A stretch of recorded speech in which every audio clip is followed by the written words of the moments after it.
تمہیں لوگوں کی پرواہ کرنے کی ضرورت نہیں مومنہ، لوگوں کی تو فطرت ہے باتیں بنانے کی۔ تم بس میرے اور اپنے متعلق سوچو۔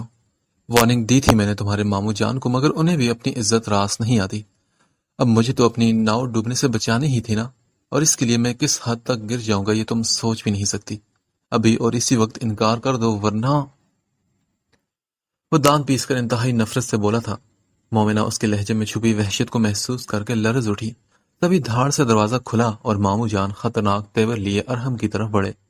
ان کے ہاتھ میں ایک پسٹل تھا۔ کیا کر لو گے تم؟ ہاں بولو، میں بھی تو دیکھوں کہ تم کیا کر سکتے ہو۔ ابھی تمہارا کام تمام کرتا ہوں میں۔ ایسی نافرمان بغیرت اولاد کو تو قتل کر دینا ہی بہتر ہے۔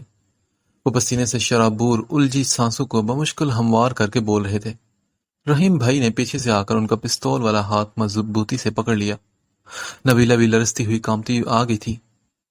بابا پلیز خاموش ہو جائیں، گھر میں بھانت بھانت کے لوگ ہیں، کسی کو بھنک بھی پڑ گئی تو ہماری عزت تو کوڑی کی ہو جائے گی۔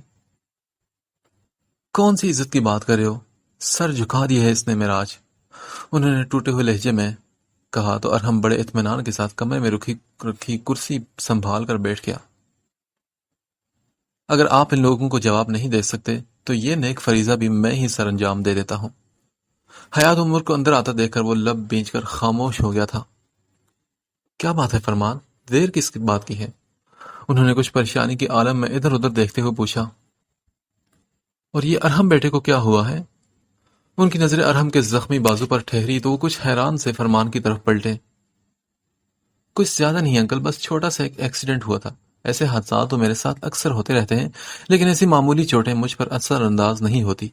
چوٹ تو دراصل وہ لگی ہے جس کا زخم کافی گہرا ہے۔ اور جانتے ہیں کہ اتنا بڑا گھاؤ لگانے والا کون ہے؟ یہ آپ کے محترم دوست جو میرے والد ہیں۔ اپنے بیٹے کے دل کو کھلونا سمجھ رکھا ہے انہوں نے۔ اس نے بے باک لہجے میں اطمینان سے یہ سب کہا تھا۔ کیا کہہ رہے ہو تم بیٹا؟ کہنا تو بہت کچھ چاہتا ہوں میں، بس مختصر یہ سمجھ لیں کہ بابا کو دوسروں پر اپنے فیصلے مسلط کرنے کی عادت ہے۔ مومنہ کی شادی اس کی مرضی کے خلاف کر رہے ہیں، اور ہم نے گویا ان کے سروں پر دھماکہ کیا تھا۔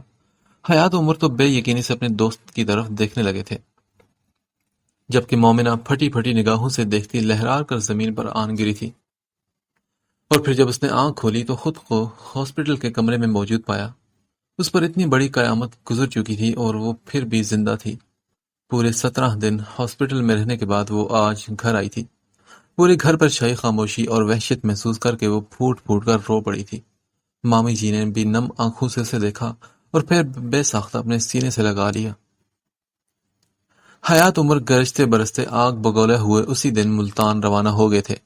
فرمان کی لاکھ منت سماجت کے باوجود انہوں نے حیات سے ہاتھ جوڑ کر معافی مانگی تھی کہ یہاں تک کہ کرن کے رشتے کی بات بھی کر ڈالی، مگر وہ لوگ تو گونگے بہرے ہو گئے تھے۔ دراصل مومنہ سے بیٹے کا نکاح وہ اس لیے کرنا چاہتے تھے کہ مومنہ کی تمام جائیداد اور گھر وغیرہ انہیں جہیز میں مل جائے گا، اور وہ پھر ملتان چھوڑ کر لاہور آج بسیں گے۔ جب بازی پلٹتی دیکھی تو غصے کے مارے اسی دن فرمان سے تمام تعلقات توڑ کر چلے گئے۔ بس کرو میری بچی، مت رو۔ مامی جی کے بوڑھے چہرے پر بھی آنسو پھیل گئے تھے۔ تبھی سامیہ بابی بھی آ کر اسے تھام کر کمرے میں لے گئی اور مامی جی نڈھال سی ہو کر تخت پر گر پڑی۔ یہ چند ہفتے کیسے گزرے تھے ان کا دل ہی جانتا تھا۔ اتنی ذلت اور رسوائی اٹھائی تھی ان دنوں میں کہ دل سے جینے کی امنگ تک ختم ہو گئی تھی۔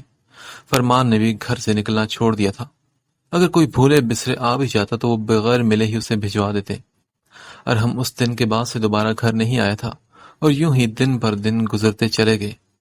بہار کا آغاز ہوا تو درختوں پر کونپلیں پھوٹنے لگی۔ موسم بھی کافی خوشگوار ہو گیا۔ کیاروں میں لگے پھول کھل اٹھے، مگر اس کے دل پر موسم خزاں نے بسیرا کر لیا تھا۔ انہی دنوں میں سامیہ بھابی کی خالہ نے کرن کو اپنے بیٹے کے لیے مانگ لیا تھا۔ یوں کرن کی شادی کے ہنگامے گھر میں جاگ اٹھے۔ گھر پر چھایا ہوا جمود ایک دم ہی ٹوٹ گیا تھا۔ کرن نے بیاہ کر کینیڈا چلے جانا تھا، اس لیے اس کے سسرال والوں کو بہت جلدی تھی۔ کرن کی شادی کی مصروفیت میں دن گزرنے کا پتہ ہی نہ چلا۔ مہندی کی رات کرن نے بہت ضد کر کے ارحم کو بلوایا تھا۔ اس کے اصرار اور ضد کی وجہ سے ماموں بھی مان گئے تھے۔ مہندی کا فنکشن بہت شاندار ہوا تھا۔ ارحم کافی دیر سے آیا اور اس کی آمد کے ساتھ ہی مومنہ بھی منظر سے ہٹ گئی تھی۔ وہ اس کی صورت بھی وہ اس کی صورت سے بھی شدید ترین نفرت کرتی تھی۔ وہ نہیں چاہتی تھی کہ ارحم کی اس پر نگاہ پڑے۔ کمرے میں آ کر اس نے اپنے سجے سنورے روپ کو بگاڑا اور تمام جیولری کو اتار پھینکا، اور پھر دوبارہ کمرے سے باہر نہ نکلی، اس بات سے بے خبر کہ دو خوبصورت آنکھوں میں اسے نہ پا کر مایوسی کے رنگ اتر آئے تھے۔ بارات اور ولیمے کے فنکشن میں بھی اس نے بڑی احتیاط برتی تھی۔ جہاں کہیں بھی ارحم کی موجودگی کا احساس ہوتا، وہ غیر محسوس طریقے سے ہٹ جاتی۔ ولیمے کے بعد ارحم ہوٹل سے ہی واپس جا رہا تھا اور مامی جی اسے جانے نہیں دے رہی تھی۔ پھر نہ جانے ان کے درمیان کیا کیا باتیں ہوئی۔ وہ رحیم بھائی کی گاڑی میں بیٹھ کر گھر چلی گئی تھی۔ شادی کے ہنگامے سرد پڑے تو ایک دفعہ پھر زندگی معمول پر آ گئی تھی۔ اس دوران کرن صرف 2 مرتبہ آئی تھی رہنے کے لیے۔ کینیڈا جانے سے پہلے ایئرپورٹ پر اس کے گلے لگ کر کرن بہت روئی تھی۔ مومنہ بھی آنسو ضبط کرتے کہ اسے تسلیاں دیتی رہی۔ مومی، مجھے معاف کر دینا، میں اپنے بھائی سے بہت محبت کرتی ہوں، اس لیے میں نے تمہارے ساتھ یہ سب کیا۔ اسی پل کرن کی سسرالی فیملی بھی آن پہنچی تھی۔ پھر ڈھیروں دعاؤں کے سائے تلے کرن کو رخصت کر کے جب وہ لوگ گھر آئے تو سبھی افسردہ تھے۔ مامی جی تو آتے ہی کمرے میں گھس گئی۔ ماموں اسٹڈی روم میں چلے گئے۔ رات کا کھانا تیار کر کے وہ ماموں کو بلانے کی غرض سے اسٹڈی روم میں گئی تو انہیں گہری سوچ میں گم پایا۔ کیا بات ہے ماموں جان، آپ کچھ پریشان لگ رہے ہیں؟ نہیں کچھ نہیں بیٹے، بس ارحم کی وجہ سے پریشان ہوں۔ تم بتاؤ کھانا تیار ہے کیا؟ جی ہاں ماموں، کھانا بالکل تیار ہے، آپ ہاتھ دھو کر آ جائیں، میں کھانا لگواتی ہوں۔ اور پھر وہ ساری رات ماموں کے بارے میں سوچتی رہی تھی۔ صبح بھی اس کی آنکھ دیر سے کھلی۔ جب وہ باہر آئی تو سامیہ بھابھی کو پریشانی کے عالم میں ٹہلتے پایا۔ بھابھی کیا ہوا، سب خیریت؟ خیریت نہیں ہے مومی، امی کی طبیعت کچھ بہتر نہیں تھی، رحیم انہیں ہاسپٹل لے کر گئے ہیں۔ اس کے پوچھنے پر انہوں نے سنجیدگی سے بتایا تو وہ بھی پریشان ہو اٹھی۔ کون سے ہاسپٹل میں گئے ہیں بھابھی، مجھے بھی لے چلیں پلیز۔ مومنہ یہ خبر سن کر رو پڑی تھی۔ سامع نے اسے اپنے سینے سے لگایا اور پھر بولی، اصل میں ارحم کو فون تو کیا ہے میں نے، رحیم نے کہا تھا کہ اسے فون کر دوں، ابھی کچھ دیر بعد وہ فون کرے گا، اس سے بات کر لوں پھر چلتے ہیں۔ مومنہ بھی مردہ قدموں سے چلتی ہی صوفے پر بیٹھ گئی۔ بار بار ٹرائی کرنے کے باوجود جب ارحم سے بات نہ ہو سکی اور نہ ہی اس نے فون کیا تو وہ دونوں خود ہی ہاسپٹل چلی آئی۔ شکر ہے کہ مامی جی کی طبیعت زیادہ خراب نہیں تھی۔ مختلف ٹیسٹ وغیرہ کرنے کے بعد ڈاکٹر نے انہیں فارغ کر دیا۔ ارحم کو ہاسپٹل میں دیکھ کر مومنہ کچھ حیران ہوئی تھی، تاہم اس نے اپنے تاثرات سے ظاہر نہ ہونے دیا۔ مامی جی کے بے تحاشا اصرار پر وہ ان کی 7 نسلوں پر احسان کرتا گھر چلا ہی آیا تھا۔ اسے گھر میں اپنی نظروں کے سامنے دیکھ کر مامی جی منٹوں میں بھلی چنگی ہو گئی تھی اور اب کچن میں کھڑی اس کی پسندیدہ ڈشز بنوا رہی تھی۔ مومنہ کی تلملاہٹیں عروج پر تھی اور چکن دھوتے وہ مسلسل بول رہی تھی، گویا صاحبزادے محاذ پر سے لوٹے ہیں جو ان کی اتنی خدمتیں کی جا رہی ہیں۔ وہ ایسے ہی غصے میں خود سے باتیں کیے جا رہی تھی، تبھی ارحم وہاں چلا آیا۔ سنو، جس موڈ میں تم میرے لیے کھانا بنوا رہی ہو مجھے لگتا ہے کہ میں ضرور فوڈ پوائزن کا شکار ہو جاؤں گا، پلیز مٹھاس کا تڑکا ضرور لگانا تاکہ بیلنس رہ سکے۔ وہ اس کے عین پیچھے کھڑا ہو کر چلایا تھا۔ مومنہ اچھل کر 2 قدم دور ہٹی اور پھر اس کی طرف دیکھے بغیر سالن میں زور زور سے چمچہ ہلانے لگی۔ ارحم پانی پی کر چلا گیا اور کھانے کی میز پر جب مامی جی نے بڑے دلار سے اس کی پلیٹ میں سالن نکالا تو وہ مشکوک نظروں سے مومنہ کی طرف دیکھنے لگا۔ مومنہ بھی سنجیدگی کے ساتھ چاول ٹھونکنے لگی۔ پہلے ہی نوالے کے ساتھ ارحم نے چونک کر ایک مرتبہ پھر سے مومنہ کا جائزہ لیا تھا۔ مومنہ کے دل میں تو گویا ٹھنڈ سی پڑ گئی تھی۔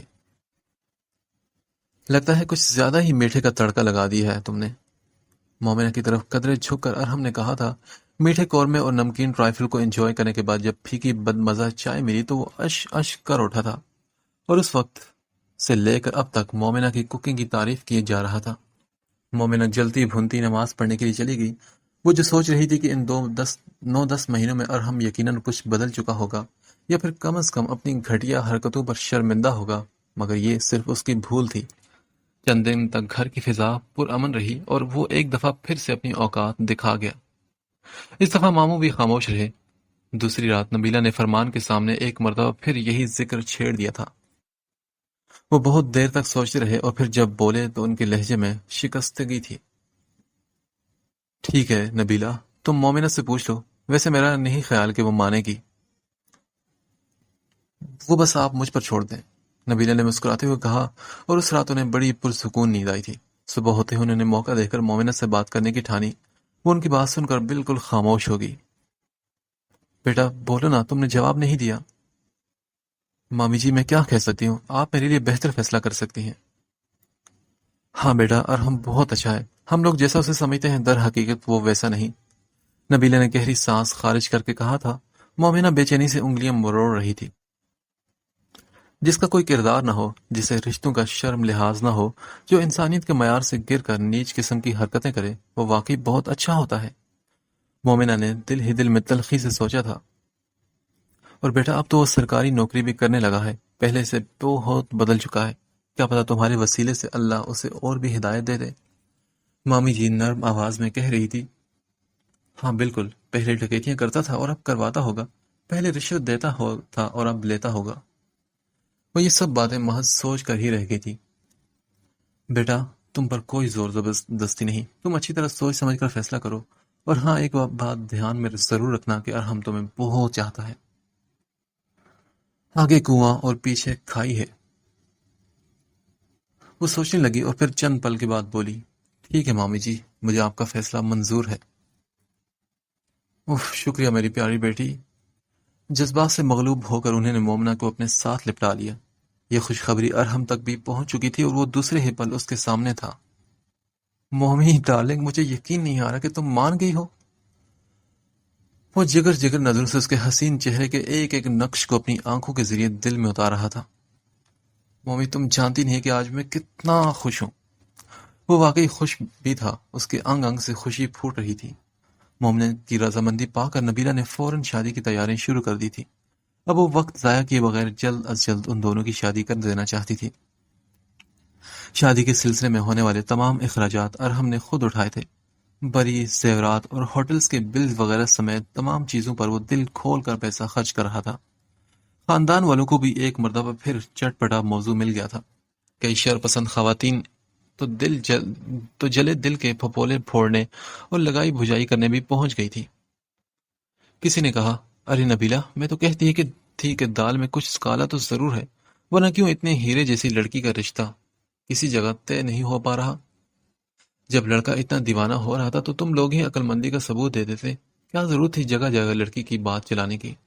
خواہ ہر دفعہ رسوائی ہی اٹھانی پڑی۔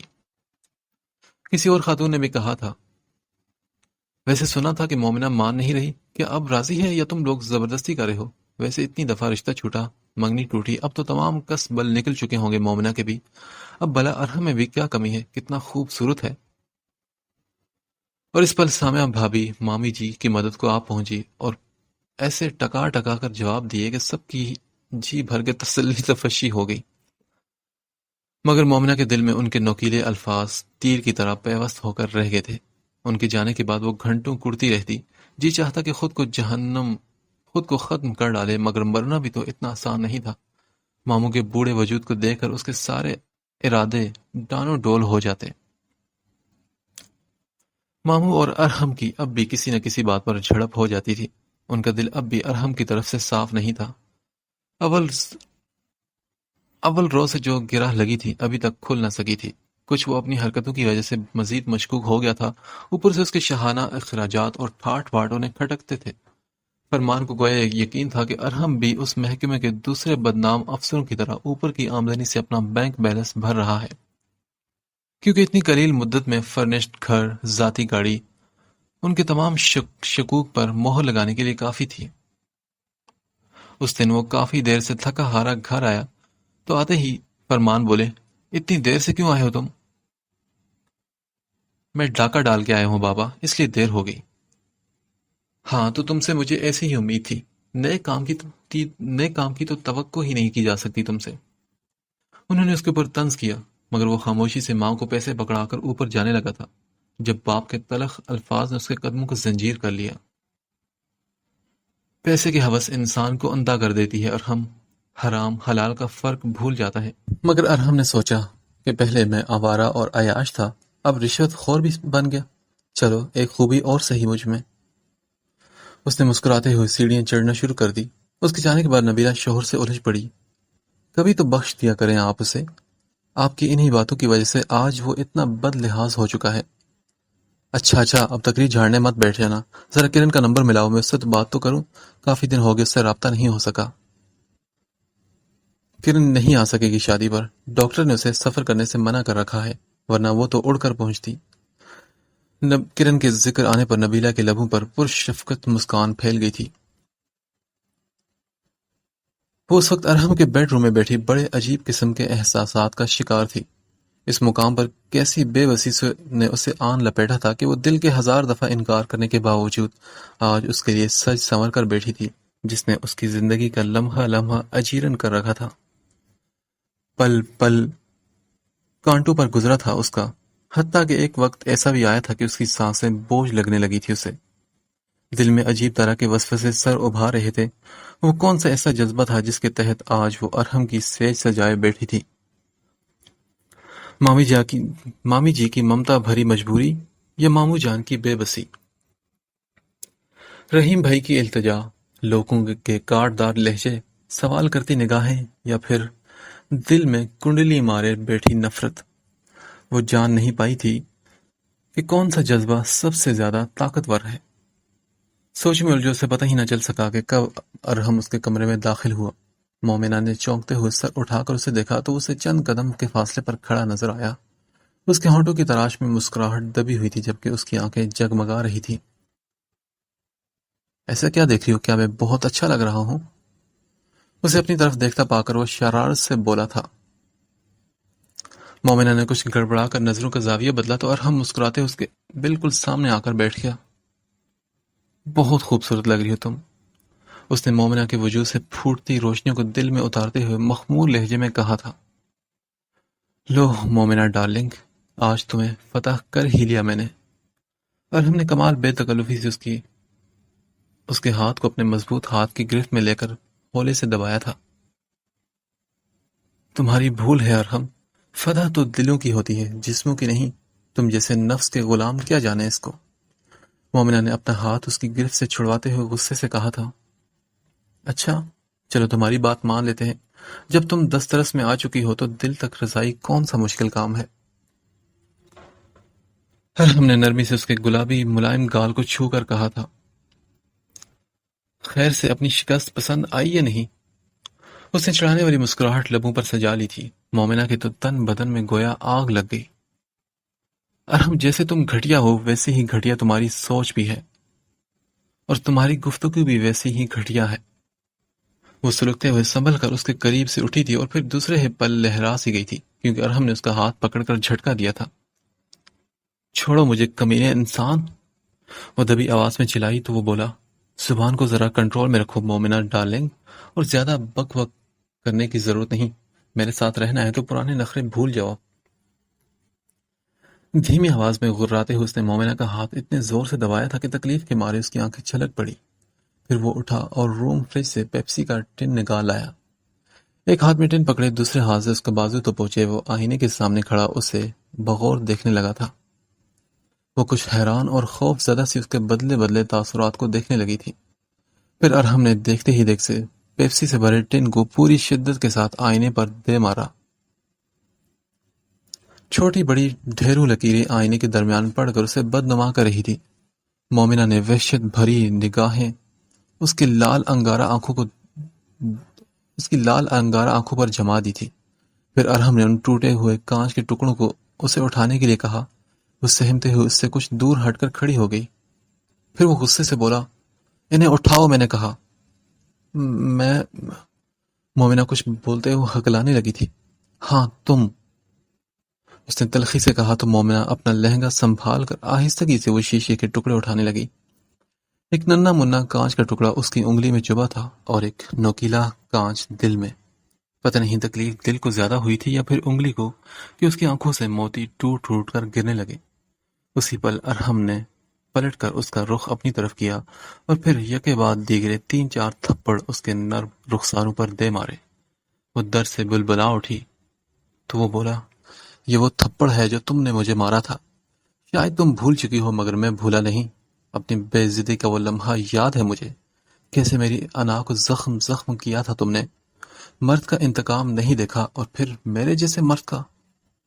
وہ غصے کے عالم میں بولتا چلا گیا اور مومنہ اس کے لبوں سے نکلنے والے شعلوں کی تپش سے سر تپا جھلس رہی تھی، اور ہم کچھ لمحے مزید لفظوں سے اسے چھلنی کرتا گیا اور پھر واش روم میں گھس گیا۔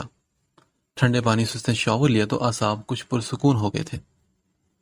وہ باہر نکلا تو مومنہ کو اسی کیفیت میں مجسمہ بنے گم سم کھڑے پایا۔ محترمہ، کیا کھڑے کھڑے ہی رات بتانے کا ارادہ ہے کیا؟ وہ بال بناتے ہوئے نرمی سے بولا تھا۔ مومنہ نے بھیگی آنکھوں سے اس کے پل پل بدلتے موڈ کو ملاحظہ کیا۔ اب جاؤ بھی، چینج کر کے آؤ۔ پرفیوم سپرے کرنے کے بعد وہ بیڈ کی طرف بڑھ گیا تھا۔ مومنہ مرے مرے قدم اٹھاتی ڈریسنگ روم میں گھس گئی۔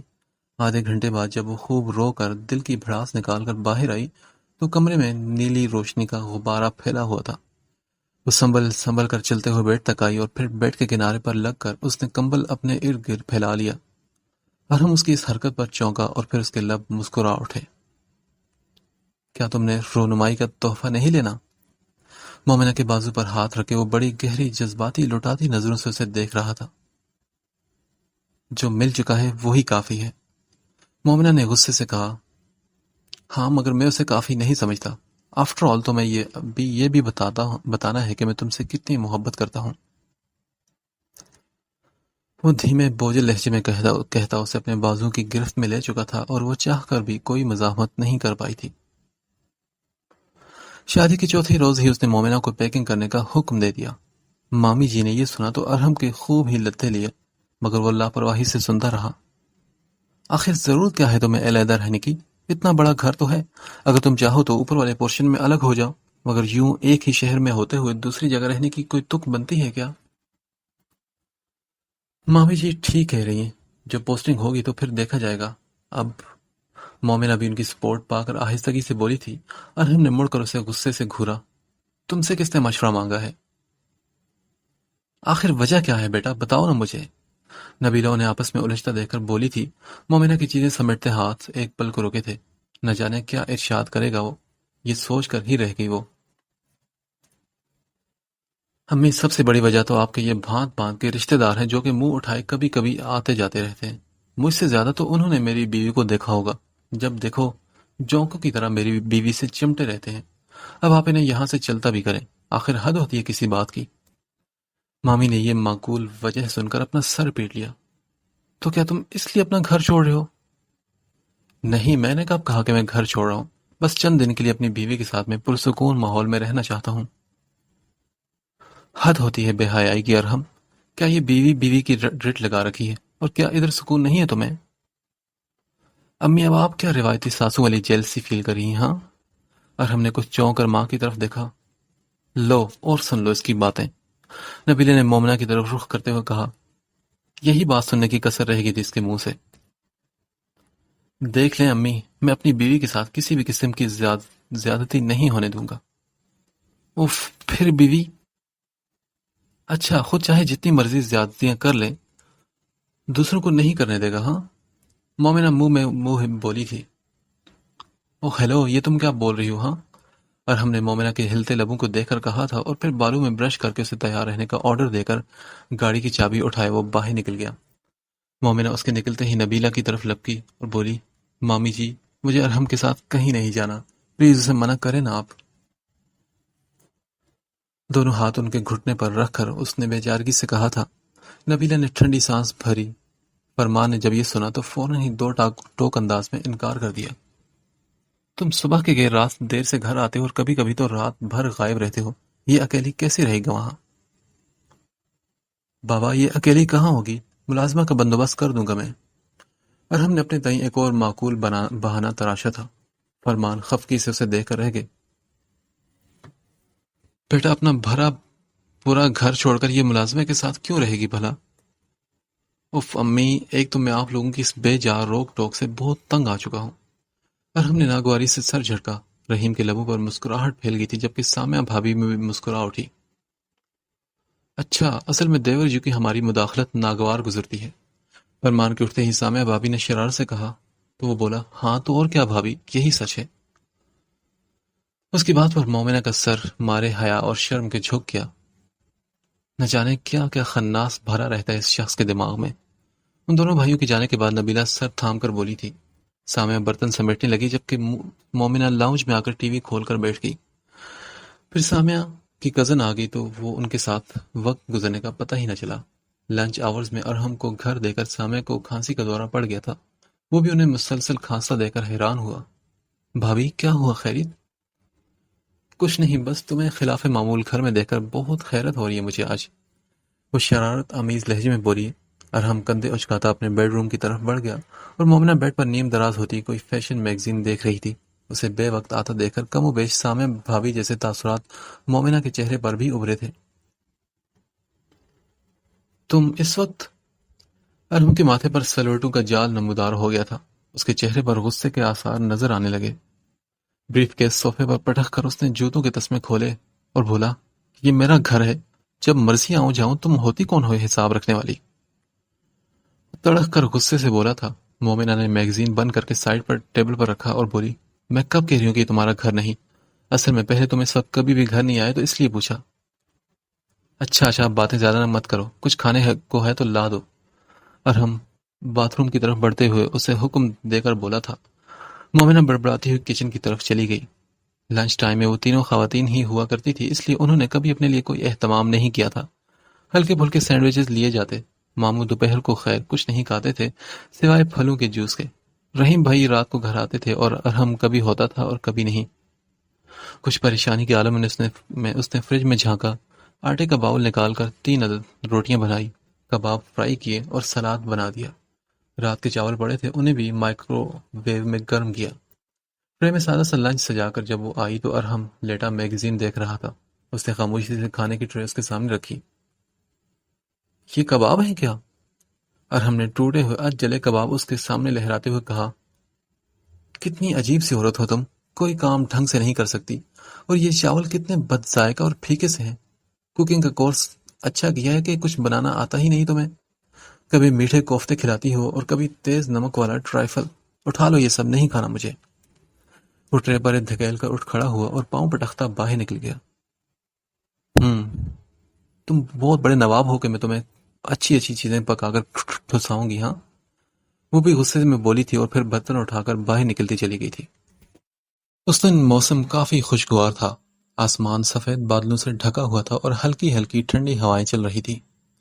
اور ہم نے اسے آفس سے فون کیا کہ وہ تیار ہو جائے، کسی دوست کی طرف جانا ہے۔ مومنہ نے یہ سن کر بے دلی سے ریسیور کریڈل پر ڈال دیا۔ اس کا ارحم کے ساتھ جانے کا کوئی ارادہ نہیں تھا۔ اس کے دوست کس قسم کے ہوں گے یہ وہ اچھی طرح سے جانتی تھی۔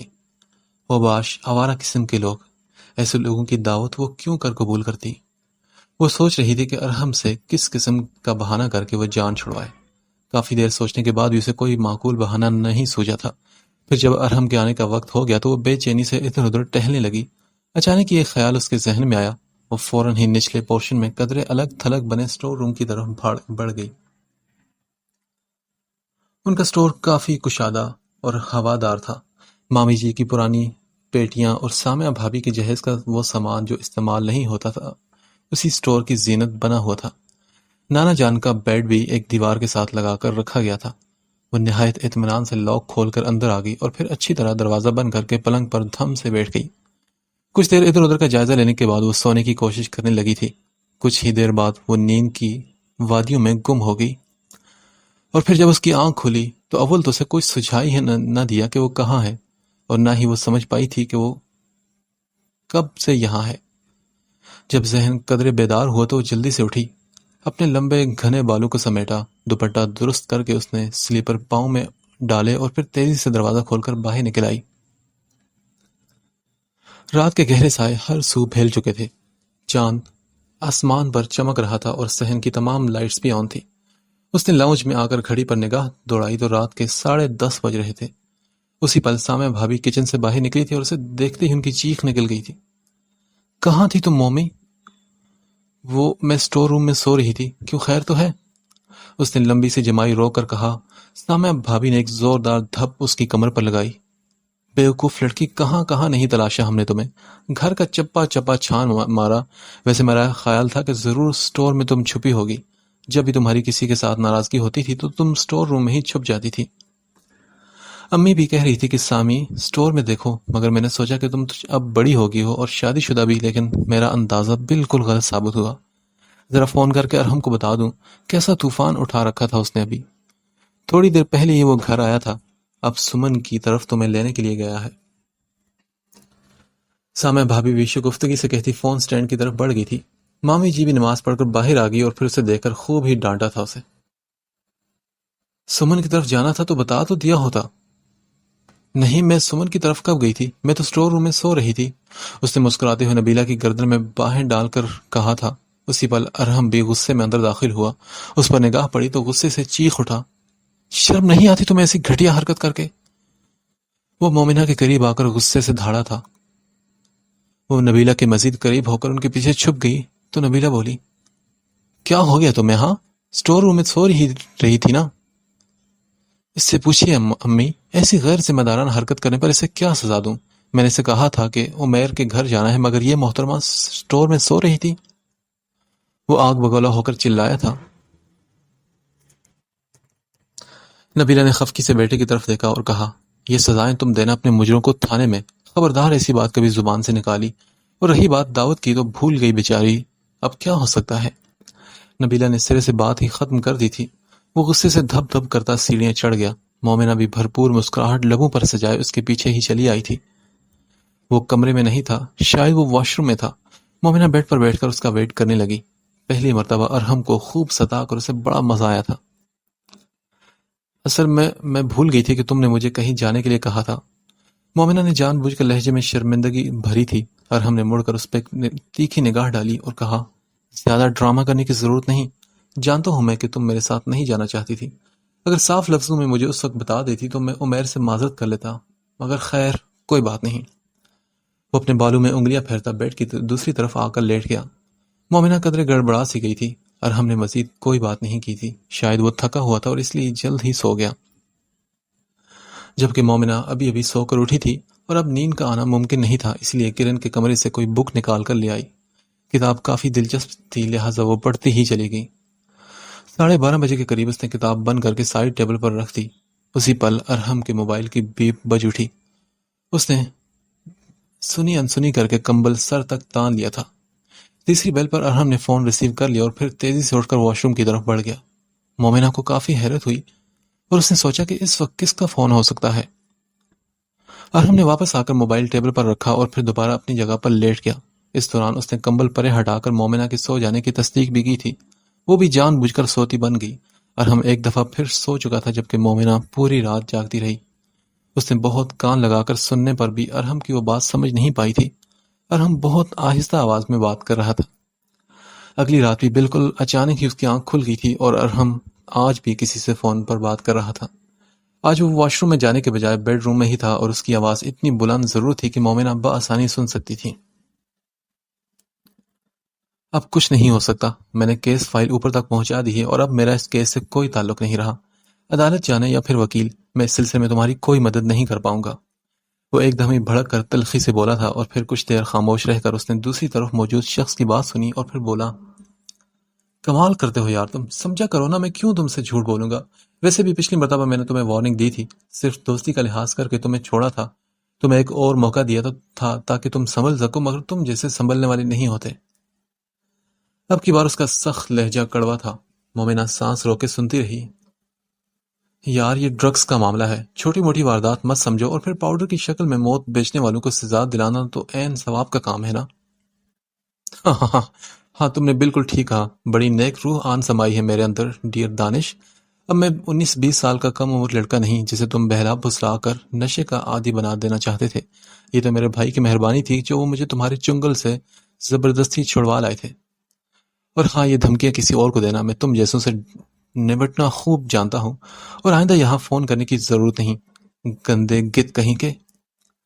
اور ہم نے موبائل آف کر کے موٹی سی گالی دی تھی اسے۔ مومنہ نے خاموشی سے کروٹ بدلی اور اس کا دل ابھی تک لرز رہا تھا، جبکہ سوچیں منتشر تھی۔ رات بھر وہ اس کے متعلق سوچتی رہی۔ صبح ہم کافی دیر سے اٹھا تھا اور اٹھتے ہی اسے اپنے ساتھ چلنے کے لیے کہا۔ مومنہ خود بھی یہی چاہتی تھی، اس لیے بغیر جھگڑا کیے مان گئی۔ ماموں اور مامی جی نے ڈھیروں نصیحتوں اور دعاؤں کے سائے تلے اسے ارحم کے ہمراہ بھیج دیا۔ اس کا گھر قدرے سنسان علاقے میں تھا، کافی کشادہ اور خوبصورت بنگلہ تھا۔ مومنہ کو یہاں چھوڑ کر وہ خود دفتر چلا گیا۔ مومنہ حیران تھی کہ وہ اپنی نہایت ذمہ داری کے ساتھ آفس جاتا تھا۔ اس نے کبھی بھی غیر ضروری چھٹی بھی نہیں کی تھی۔ گھر میں ایک عدد ملازمہ کے علاوہ اس وقت کوئی نہیں تھا۔ ملازمہ رانی کافی باتونی تھی اور اس کے بتانے پر مومنہ کو پتہ چلا کہ ارحم نے یہ گھر کافی پہلے کا خریدا ہوا ہے۔ ارحم جب بھی گھر سے غائب ہوتا تھا تو اسی بنگلے میں آتا تھا۔ اس نے بتایا کہ صاحب کے دوست یار اکٹھے ہو کر بہت ہلہ گلا کرتے تھے۔ میں اور میرا ابا کافی عرصے سے ادھر ملازم ہیں۔ مومنہ کو بھلا اس کے قصوں میں کیا دلچسپی ہو سکتی تھی؟ وہ بے دلی سے ساری باتیں سنتی رہی۔ شام کو ارحم کو کافی جلدی آ گیا تھا۔ کھانا انہوں نے ساتھ ہی کھایا اور کھانا کھا کر ارحم تو اسٹڈی روم میں چلا گیا جبکہ مومنہ اپنے بیڈ روم میں آ گئی۔ اس فون کال نے مومنہ سے اتنا بڑا فیصلہ کروایا تھا۔ دراصل وہ ارحم کی چھپی ہوئی شخصیت کے راز جاننے کے لیے بےتاب ہو رہی تھی۔ وہ دیکھنا چاہتی تھی کہ ارحم کہاں تک اس دلدل میں دھنسا ہے۔ ایسی ہی خفیہ کالز بہت پہلے فرمان ہاؤس میں خصوصاً ارحم کے لیے آتی تھی، مگر اس وقت مومنہ نے کبھی دھیان نہیں دیا تھا۔ اور یہ دانش نامی شخص وہی تھا جس کے گروپ میں کبھی ارحم شامل رہا تھا۔ اتنا تو وہ جانتی تھی کہ کسی بھی گینگ کے لوگ ہمیشہ فون پر ایک دوسرے پر کیچڑ اچھالتے رہتے ہیں تاکہ لوگوں کی نظروں میں دھول جھونک سکیں۔ ان کی تمام میٹنگز خفیہ ہوتی ہیں۔ وہ جتنا سوچتی اس کا ذہن اتنا ہی الجھتا جاتا۔ وہ ارحم کے موجودہ رویے پر نظر کرتی تو اسے پہلے کے مقابلے میں ارحم کافی بدلا بدلا سا محسوس ہوتا تھا۔ اگرچہ وہ اس کے دھوپ چھاؤں والے رویے کی ابھی عادی نہیں ہو رہی تھی کیونکہ وہ بادلوں کی طرح گرجنے لگتا تھا اور کبھی ساون کی بارش کی طرح برستا، کبھی بہت ہی اچھا خیال رکھنے والا بن جاتا اور کبھی بے حد بے حس اور کٹھور شخص۔ رات کے 1:30 بجے جب ارحم آیا تو اسے جاگتا پا کر کافی حیران ہوا۔ کیا ہوا مومی، تم ابھی تک سوئی نہیں؟ کیا میرا ویٹ کر رہی تھی؟ ارحم کی آواز سن کر وہ چونک اٹھی اور پھر بولی، انتظار اور وہ بھی تمہارا؟ مومنہ انتہائی طنزیہ انداز میں ہنسی تھی۔ ارحم کی نگاہوں میں ناگواری آئی اور اس کے لبوں کی مسکان ایک دم غائب ہو گئی۔ کتنی مرتبہ سمجھائے مومی کہ مجھ سے اس لہجے میں بات مت کیا کرو۔ اچھا، مگر مجھے تو اسی طرح بات کرنی آتی ہے۔ ٹھیک ہے، ویسے تمہیں کوئی اعتراض تو نہیں ہوگا نا؟ میں تو جان چھوٹنے پر شکر ادا کروں گی اگر میری جگہ تم کسی اور کو لے آؤ۔ تلخی سے بولی تو اس نے کہا، کیا اتنی بیزار ہو مجھ سے مومی؟ مومنہ کے قریب سہولت سے بیٹھتے ہوئے اس کے دراز بالوں کی لٹوں کو کھینچتے ہوئے دلکشی سے بولا تھا۔ مومنہ نے ناگواری سے اس کے ہاتھ کو جھٹکا اور ہم نے نہایت اطمینان سے اسے اپنے بازو کے گھیرے میں لے لیا تھا۔ بتاؤ نا مومی، بہت برا لگتا ہوں میں تمہیں، اتنی نفرت کرتی ہوں مجھ سے۔ ویسے میں نے تو تمہارے ساتھ کچھ اچھا نہیں کیا، پہلے زبردستی شادی کی اور اب زبردستی محبت بھی کرواؤں گا۔ اس کی گرم سانسوں کی حدت سے مومنہ کے رخسار تپ اٹھے تھے۔ وہ جھنجھلا کر اس سے دور ہٹی۔ ارحم کی قربت ہمیشہ اسے وحشت زدہ کر دیتی تھی۔ مومنہ کو اٹھتا دیکھ کر اس کا نرم لہجہ یکدم بدل گیا اور وہ غصے سے بولا، کہاں جا رہی ہو تم؟ جہنم میں جا رہی ہوں، سمجھے؟ اچھا، ایسا کرو مجھے بھی اپنے ساتھ لے جانا، کیوں تمہارے بغیر جنت میں بھی کیا خاک مزہ آئے گا؟ ارحم اپنے مخصوص مغرورانہ لب و لہجے میں بولتا، اسے انتہائی زہر لگا تھا۔ جس کا تم جیسا شوہر ہو اسے تو جہنم بھی قبول نہیں کرے گی۔ مجھ جیسے سے تمہاری کیا مراد ہے مومی؟ یعنی کہ خوبصورت، سمارٹ، ذہین وغیرہ وغیرہ؟ ہاں؟ وہ ایک مرتبہ پھر اس کی دسترس میں تھی اور وہ اس پر اپنے پیار کی شدتیں لڑا رہا تھا۔ تم جیسے یعنی انسانیت کے قاتل، ملک کا دشمن اور معاشرے کا ناسور۔ مومنہ نے غصے سے اسے کہا تو وہ بولا، زبردست۔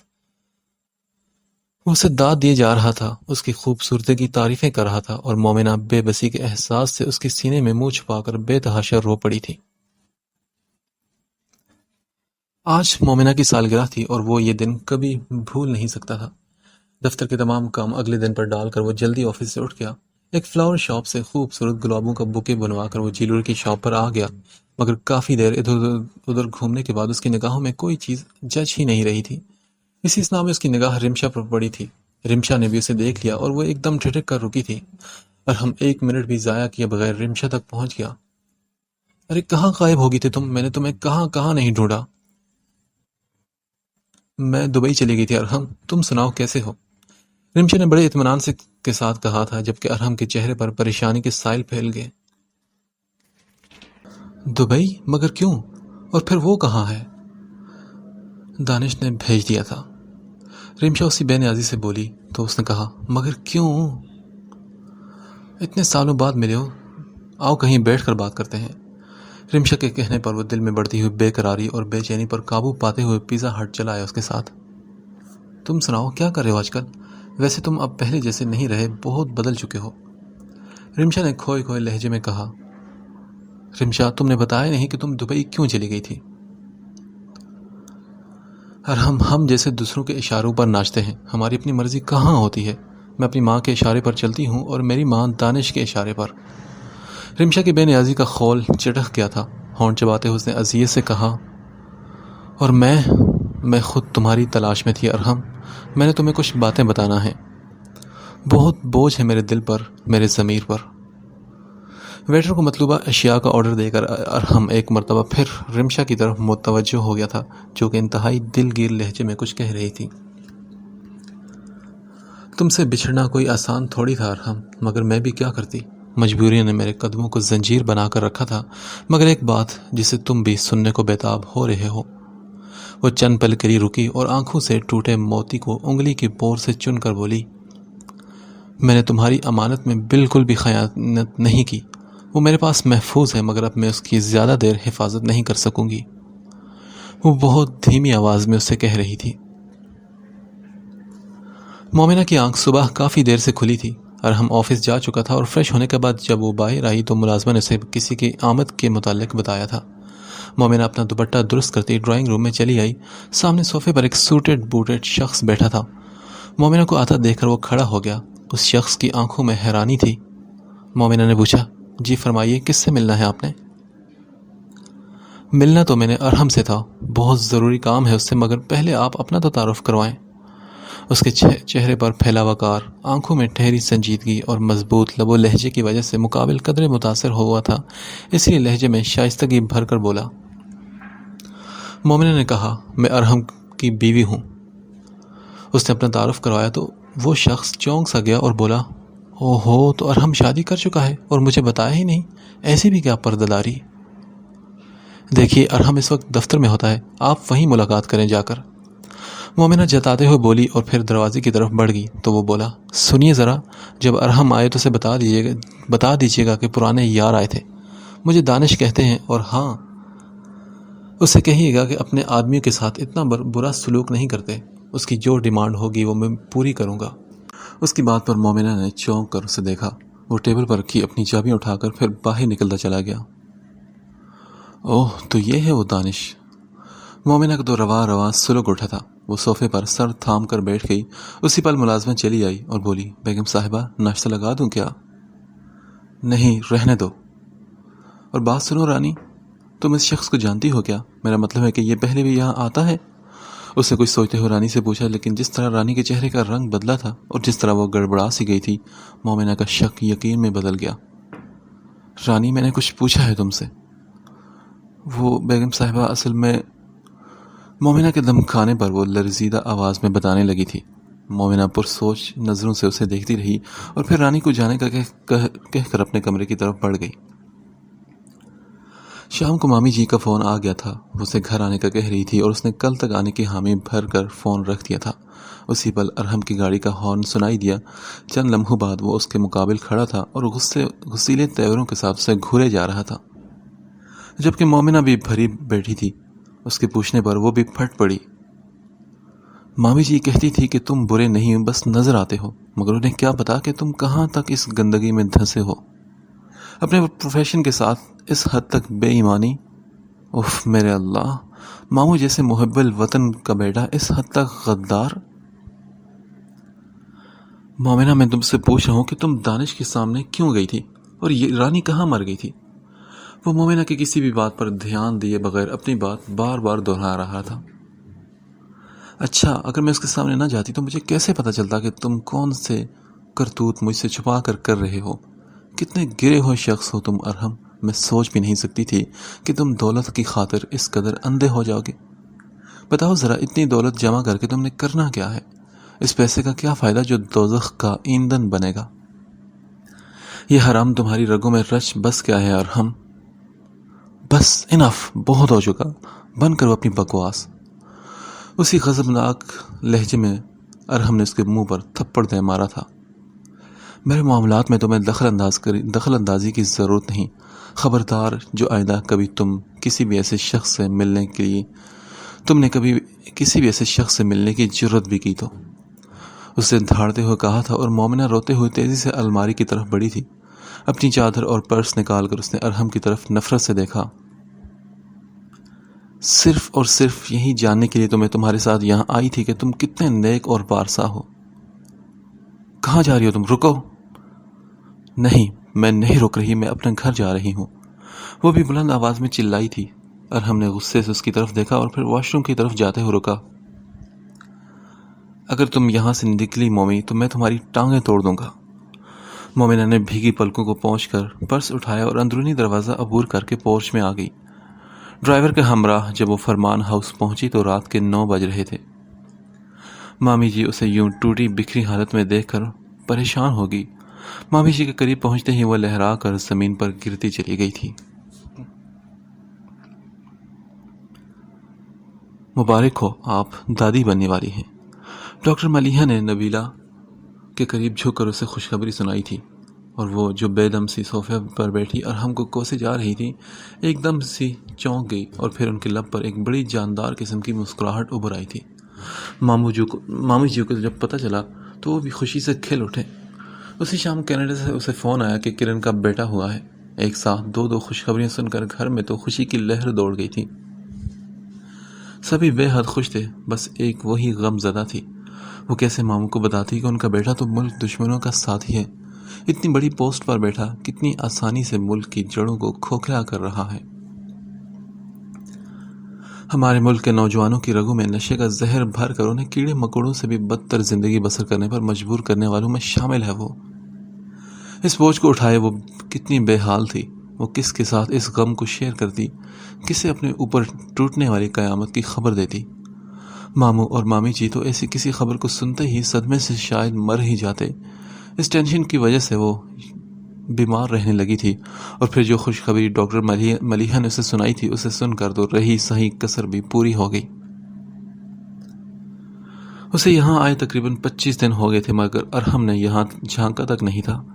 مامی جی ممتا سے مجبور ہو کر اسے فون کر لیتی تھی. مومنہ اب ارحم کے ساتھ مزید کوئی تعلق نہیں رکھنا چاہتی تھی. اس نے ارحم سے خلا لینے کا فیصلہ کر لیا تھا.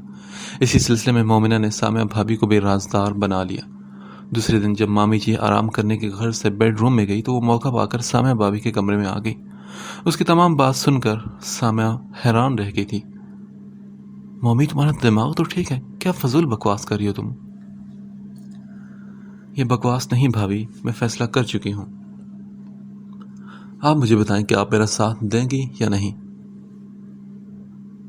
تم اپنے بچے کا قتل کرنا چاہتی ہو مومی؟ تمہیں شرم آتی نہیں آئی ایسی بات سوچتے ہوئے؟ اس کے علاوہ کوئی چارہ نہیں بھابھی. مجھے جلد از جلد ارحم سے چھٹکارا حاصل کرنا ہے، اور اس مصیبت کی وجہ سے میرے کیس میں رکاوٹ پڑ سکتی ہے. تم پاگل ہو چکی ہو مومی. ہاں مجھے پاگل ہی سمجھ لیں آپ. میں اس رشوت خور کا بچہ پیدا کروں؟ کبھی نہیں، ایسا کبھی نہیں ہو سکتا. اس کے لہجے میں چٹانوں جیسی سختی تھی. سامعہ اسے سمجھا کر تھک گئی تھی، مگر وہ تو گویا کان ہی بند کر چکی تھی. پھر بہت سارے دن اسی خاموشی سے گزر گئے. مومنہ نے ایک ڈاکٹر سے بات کر لی تھی. آج اس نے چیک اپ کروانے کے لیے جانا تھا، اور اسی شام ہی ارحم چلا آیا. کیسی ہو ڈارلنگ؟ وہ مامی جی کے قریب بیٹھتے ہوئے اسے چڑھاتے ہوئے بولا تھا. مومنہ بہری بنی رہی اور ٹی وی پر نگاہیں جمائے بیٹھی رہی. امی، میں پاپا بننے والا ہوں. اب وہ اپنی ماں سے مخاطب تھا. ہاں بیٹا، جب خود باپ بنو گے تو پھر ماں باپ کی تکلیف کا احساس ہوگا تمہیں. فرمان نے قریب سے گزرتے ہوئے چوٹ کی تھی. وہ آنکھیں بند کیے مسکراتا رہا. تو نبیلہ نے کہا، ارحم اب سدھر جاؤ بیٹے تم بھی. امی، میں تو سدھرنے کے لیے تیار ہوں اگر کوئی سدھارنا چاہے تو. ارحم نے آنکھیں کھول کر مومنہ کی طرف دیکھا جو بے نیاز سی ٹی وی کی طرف دیکھ رہی تھی. مومی، تم نے کب تک یہاں ڈیرا لگائے رکھنا ہے؟ اسے اٹھتا دیکھ کر ارحم نے پوچھا تھا. نبیلہ جھٹ سے بولی، اسے اب یہیں رہنے دو ارحم، طبیعت ٹھیک نہیں اس کی، وہاں کون خیال رکھے گا؟ نبیلہ کے کہنے پر اس نے خاموشی سے سر ہلایا تھا. کھانا کھا کر جب وہ اوپر آیا تو مومنہ کمبل تانے سو رہی تھی یا پھر سونے کی ایکٹنگ کر رہی تھی. ارحم نے گنگناتے ہوئے اس کے اوپر سے کمبل کھینچا تو وہ بولی، کیا تکلیف ہے تمہیں؟ یہ بتاؤ مومی کہ اتنی بڑی خوشخبری تم نے مجھ سے کیوں چھپائی؟ اگر سامیہ بھابھی نہ بتاتی تو میں تو بے خبری میں ہی مارا جاتا۔ تم نے ایسا سوچا بھی کیوں مومنہ؟ وہ سامنے رکھے صوفے پر بیٹھتا سنجیدگی سے بولا تھا۔ مومنہ نے اپنی آنکھوں سے بازو ہٹا کر دیکھا۔ بدگمانی کی اتنی بڑی فصیلیں کھینچ رکھی ہیں تم نے، کبھی مجھے سمجھنے کی تم نے کوشش ہی نہیں کی۔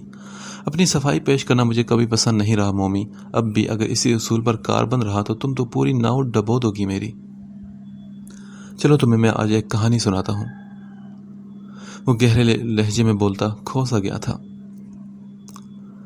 جب پھپھو کی ڈیتھ ہوئی تو تب میں 12 سال کا تھا، اور 12 سال کا بچہ اچھا خاصا سمجھدار ہوتا ہے۔ ان کی وفات کے بعد تم ہمیشہ کے لیے ہمارے گھر آ گئی تھی۔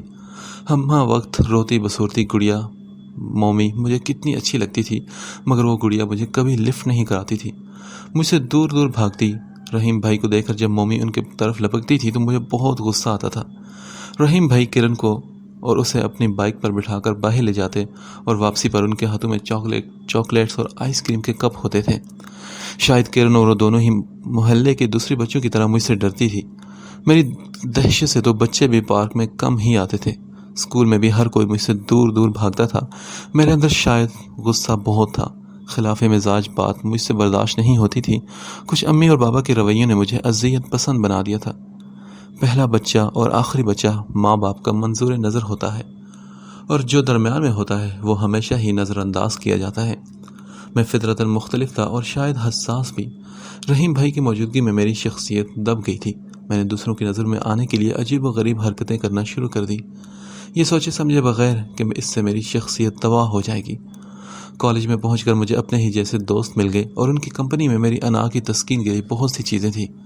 وہ مجھے سراہتے تھے اور میری کسی بھی بات پر انہیں غصہ نہیں آتا تھا۔ میں انہیں گالیاں بھی دیتا تو وہ ہنستے رہتے۔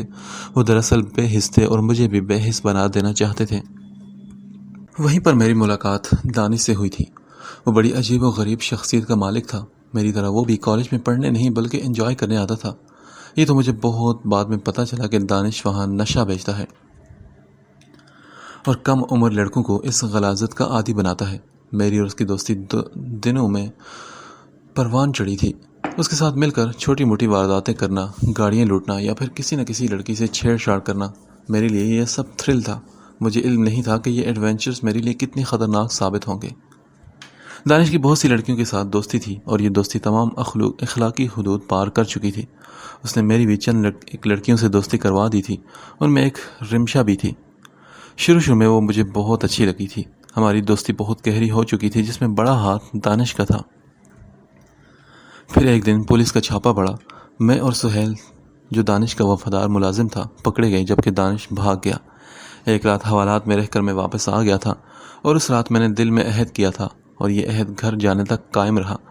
بابا نے جب مجھے دھتکارا، مارا، پیٹا اور گھر سے نکالا تو میں ایک دفعہ پھر دانش کے چنگل میں پھنس گیا۔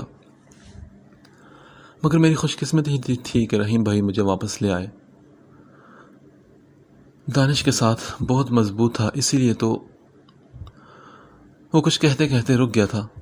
کیسے اپنی عزیز جان بیوی کو اپنے تاریک ماضی کے انتہائی تکلیف دہ پہلو کے بارے میں بتاتا۔ مومنہ کو بے چینی نے گھیر لیا تھا۔ اسے لگا کہ ارحم اس سے کچھ چھپانا چاہتا ہے۔ مختصر یہ مومی کہ مجھے بہت دیر بعد دانش کے ارادوں کا پتہ چلا۔ وہ مجھے تھوڑی تھوڑی مقدار میں ڈرگس دے کر مجھے اس حد تک اس کا عادی کر دینا چاہتا تھا کہ میں اس کی خاطر اپنی جان بھی دے دوں۔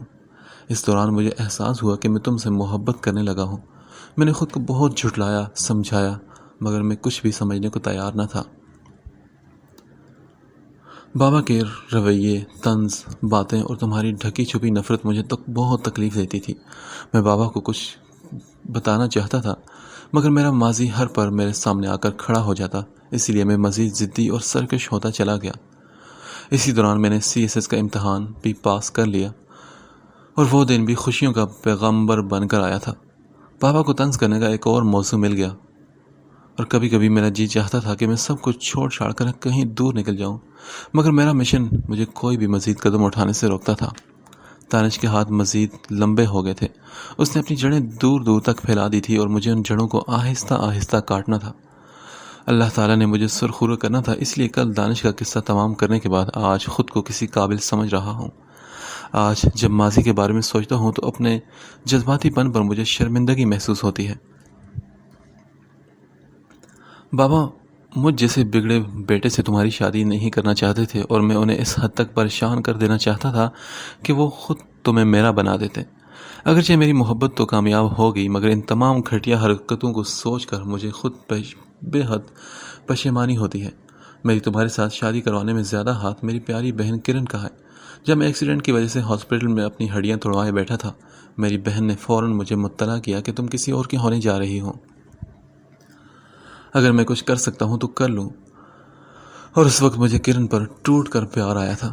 میں جو سب کے ساتھ کرن سے بھی نفرت کرتا تھا، وہ مجھ سے زیادہ رحیم بھائی سے پیار کرتی ہے۔ میرا یہ خیال غلط ثابت ہوا۔ رحیم بھائی، امی، ابی، بابا سب مجھے چاہتے تھے، بس ان کی محبتوں کے انداز مختلف تھے۔ بابا مجھ سے محبت کرتے تھے، اس لیے وہ مجھے بگڑنے سے بچانا چاہتے تھے، مگر میں سمجھ ہی نہ سکا۔ خیر چھوڑو اس بات کو، تم مجھے یہ بتاؤ کہ تم میرے بچے کو کیوں مارنا چاہتی ہو؟ اگر آج سامع بھابھی فون کر کے مجھے تمہاری جذباتی فیصلے کے متعلق نہ بتاتی تو میرے اور تمہارے درمیان شاید یہ فاصلے مزید بڑھ جاتے۔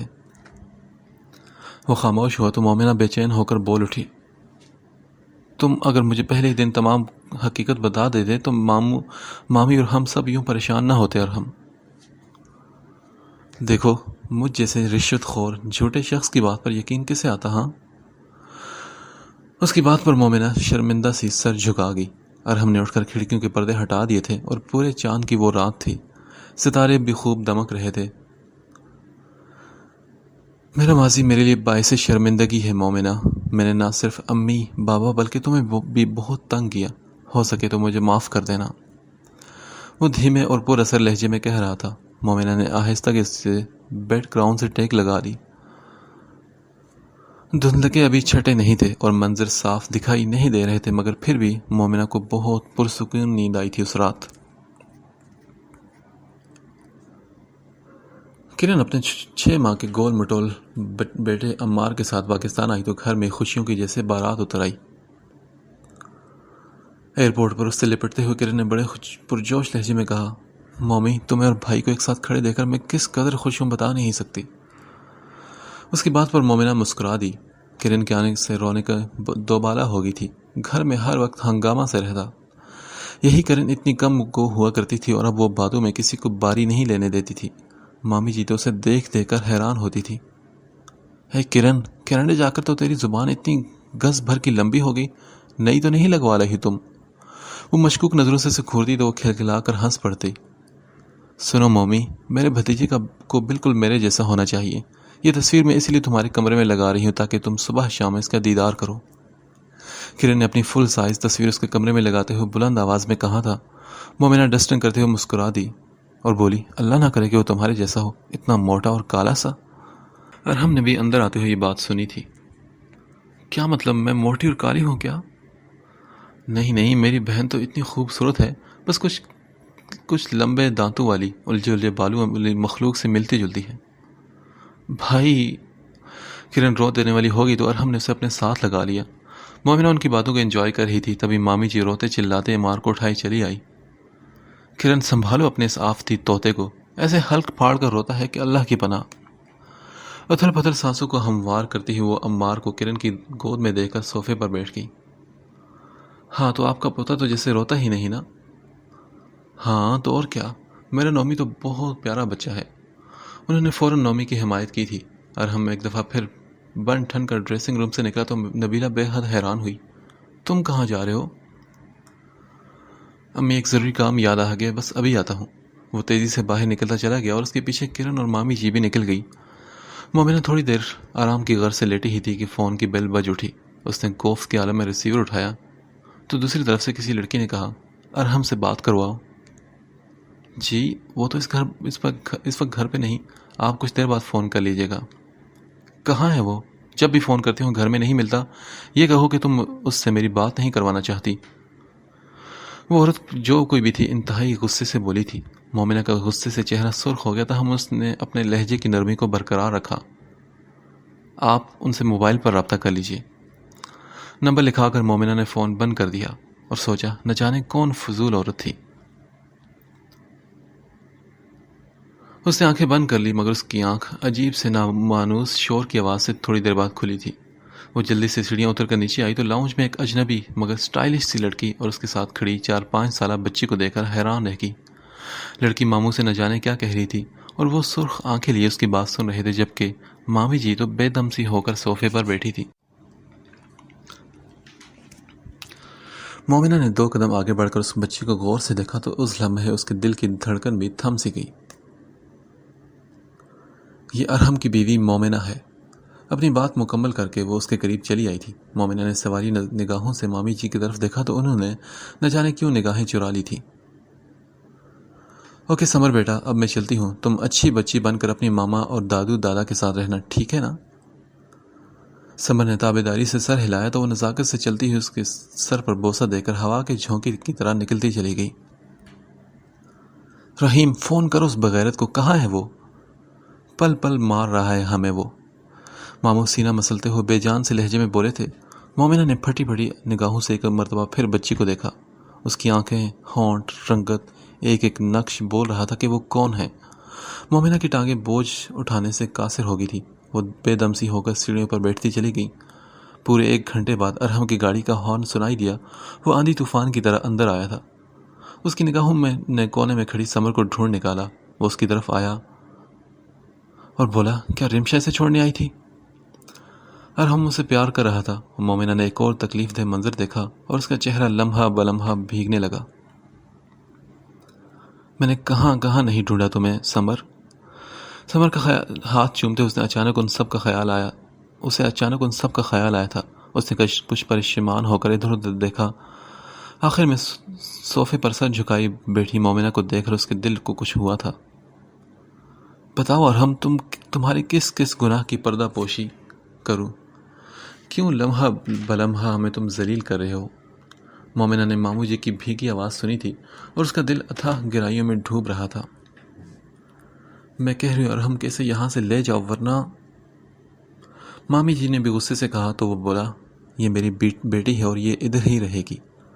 مومنہ نے ارحم کو کہتے سنا تھا اور اس کے دل میں گویا ایک تیر لگا تھا۔ نبیلہ حقارت سے بولی، تمہاری بیٹی یعنی ناجائز بیٹی؟ نہیں امی، خدا کے لیے میری بیٹی کو یہ گالی مت دیں، میں نے رمشا سے نکاح کیا تھا، اس نے تڑپ کر کہا اور ان سب کے سروں پر گویا آسمان آن گرا تھا۔ میں کہتی ہوں ارحم کہ اسے یہاں سے لے کر دفع ہو جاؤ، میں تمہاری صورت بھی نہیں دیکھنا چاہتی۔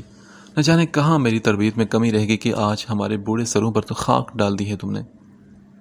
نبیلہ بے تحاشا روتے ہوئے سے کوس رہی تھی۔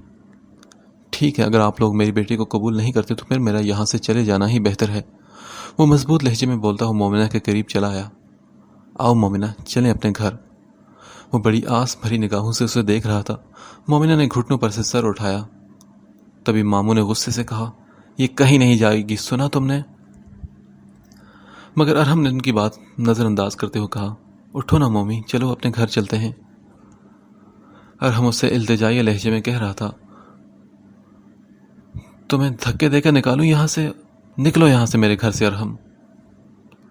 فرمان پھر چلائے تھے۔ ارحم نے کہا، تو پھر تم نہیں چلو گے میرے ساتھ؟ مومی بولی، نہیں، کبھی نہیں۔ اس کے لبوں نے بے آواز جنبش کی تھی اور پھر وہ اٹھا اور تھکے تھکے قدموں سے چلتا ہوا باہر نکل گیا۔ تم رمشا سے شادی کر لو، دانش تیسرا بیگ اس کی طرف بڑھاتے ہوئے رازداری سے بولا تھا۔ رمشا سے؟ ہاں، رمشا سے، وہ تمہیں بہت چاہتی ہے اور پھر اس وقت تمہیں اس وقت ایک گھر کی بھی ضرورت ہے۔ والدین تو تمہارے ہیں ہی بے حس، انہیں تمہاری خواہشات سے کیا غرض؟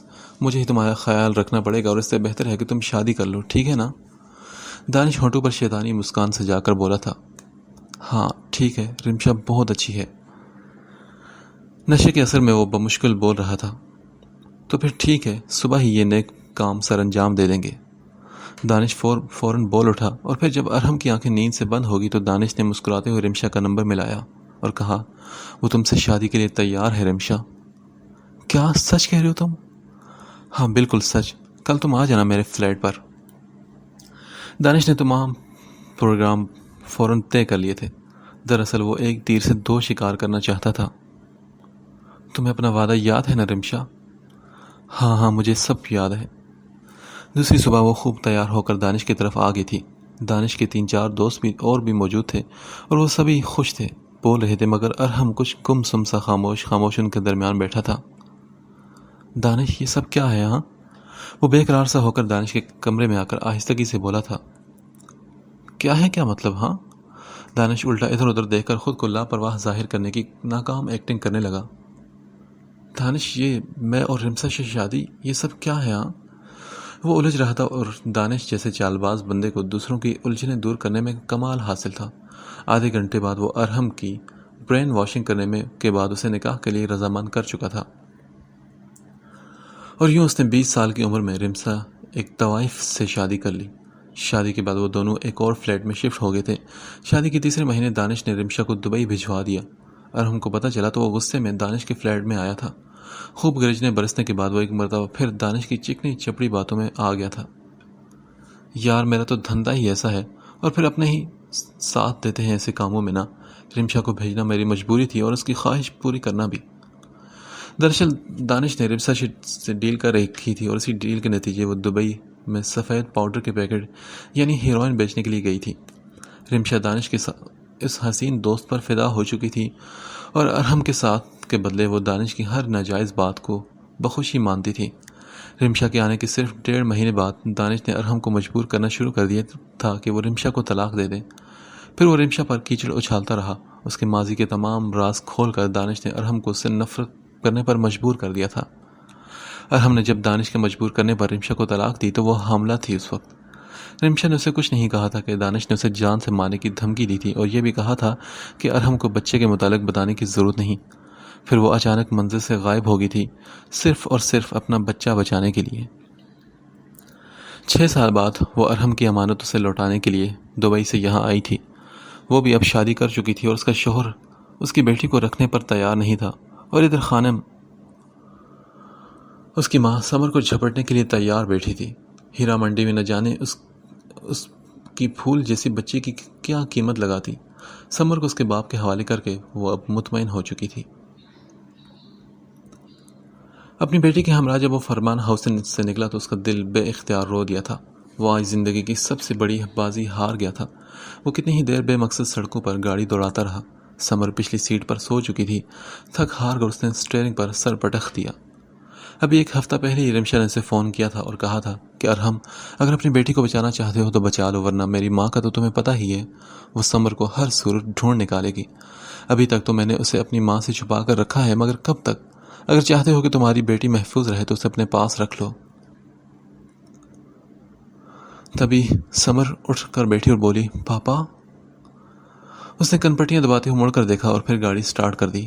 گھر آ کر اس نے سمر کو رانی کے حوالے کیا اور خود اسٹڈی روم کی طرف بڑھ گیا۔ صبح تک اس کی حالت بے حد خراب ہو چکی تھی۔ جب وہ اٹھا تو اس کا سر بے حد بوجھل تھا۔